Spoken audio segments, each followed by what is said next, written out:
اب تمام حضرات کے سامنے مخاطب ہوں گے حضرت مولانا حافظ ابراہیم نقشبندی صاحب. ان سے ملتمس ہوں کہ وہ تشریف لائیں اور اپنے خیالات کا اظہار فرمائیں. حضرت مولانا حافظ ابراہیم نقشبندی صاحب.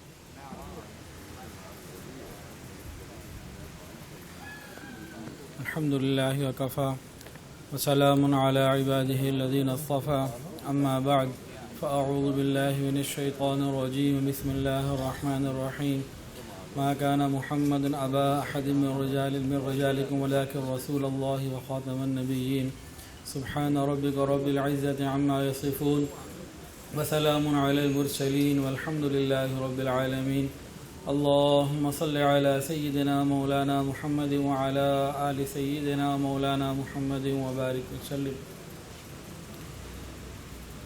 عقیدہ ختم نبوت یہ وہ ایک مسئلہ ہے کہ پوری امت کا اجماع سب سے پہلے جس مسئلے پر ہوا وہ عقیدہ ختم نبوت کے اوپر ہوا اور آج تک ہے اور انشاءاللہ یہ قیامت تک رہے گا.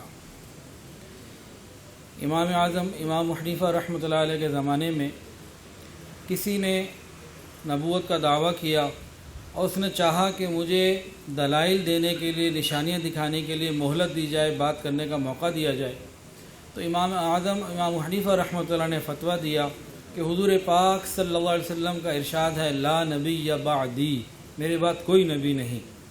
اگر ہم اس کو یہ موقع دیں یا کوئی شخص اس کو یہ موقع دے کہ ہاں تم اپنی نبوت کی دلائل پیش کرو، تو یہ دلائل مانگنے والا بھی کافر ہو جائے گا کہ آقا صلی اللہ علیہ وسلم کی بات کی تکذیب اس سے ثابت ہونے لگتی ہے کہ جب رسول اللہ صلی اللہ علیہ وسلم نے ارشاد فرما دیا لا نبی بعدی، اب بات مکمل ہو گئی، اس میں قیامت تک کوئی گنجائش کسی قسم کی نہیں. علامہ اقبال ایک ایسی شخصیت تھے کہ انہوں نے پاکستان کا تصور بھی پیش کیا اور انہوں نے ختم نبوت کے بارے میں بھی ایک بات پیش کی جو میں پڑھ کے سنانا چاہتا ہوں. تاریخ اسلام اور قوموں کے عروج و زوال کے متعلق ان کا گہرا مطالعہ اور گہری نظر تھی. ان کے نزدیک اسلامی وحدت دو چیزوں سے عبارت تھی، نمبر 1 توحید اور نمبر 2 ختم نبوت. ختم نبوت کے بارے میں علامہ اقبال نے لکھا کہ دراصل عقیدہ ختم نبوت ہی وہ حقیقت ہے جو مسلم اور غیر مسلم کے درمیان وجہ امتیاز ہے، اور اس بات کا فیصلہ کہ کوئی شخص امت میں ہے یا نہیں یہ عقیدہ ختم نبوت سے ہوتا ہے. حضور پاک صلی اللہ علیہ وسلم کی امت میں کون ہے اور کون نہیں، اس کا فیصلہ علامہ اقبال کے بقول اسی چیز سے ہوتا ہے کہ وہ عقیدہ ختم نبوت کا منکر ہے یا قائل ہے.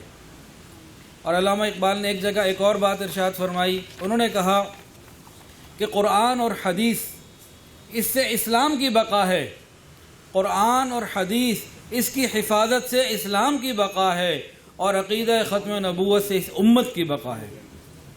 کیونکہ حضور پاک صلی اللہ علیہ وسلم نے ارشاد فرمایا کہ میں آخری نبی ہوں اور تم آخری امت ہو. انجمن حمایت اسلام کا ریکارڈ گواہ ہے کہ علامہ اقبال نے مرزائی ارکان ایک مجلس میں تھے جب تک ان کو نکال نہیں دیا کرسی صدارت پر نہ بیٹھے، اور جس وقت یہ آل انڈیا مسلم لیگ پنجاب کے صدر تھے اس وقت جناب عاشق حسین بٹالوی احراری رحمۃ اللہ علیہ ان کے بقول ایک باقاعدہ حلف نامہ جو بنایا گیا کہ جس شخص نے بھی مسلم لیگ کا ووٹ پنجاب سے لینا تھا اس کو ایک حلف نامہ پر کرنا ہوتا تھا. اس میں ایک بات یہ لکھی تھی، ایک شق لکھوائی انہوں نے کہ میں اقرار صالح کرتا ہوں اگر میں آئندہ پنجاب اسمبلی میں نامزد ہو کر گیا تو اسلام اور ہندوستان، اس وقت تھائی ہندوستان، اسلام اور ہندوستان کے مفاد کی خاطر مرزائیوں کو دوسرے مسلمانوں سے علیحدہ اقلیت قرار دیے جانے کے لیے انتہائی کوشش کروں گا. اور علامہ اقبال نے بحیثیت صدر پنجاب مسلم لیگ اس کی توثیق فرما دی. تو پاکستان کا تصور بھی علامہ اقبال نے پیش کیا، اور 1974 میں 7 ستمبر کو جو یہ قانون پاس ہوا اس کی بنیاد بھی علامہ اقبال نے رکھی. اللہ تعالیٰ سے دعا ہے اللہ تعالیٰ ہم سب کو اس عقیدے کی اہمیت اور افادیت کے پیش نظر اس کی کو آگے بڑھانے کی اور ایک ایک امتی تک پہنچانے کی توفیق عطا فرمائے. وآخر دعوانا ان الحمدللہ.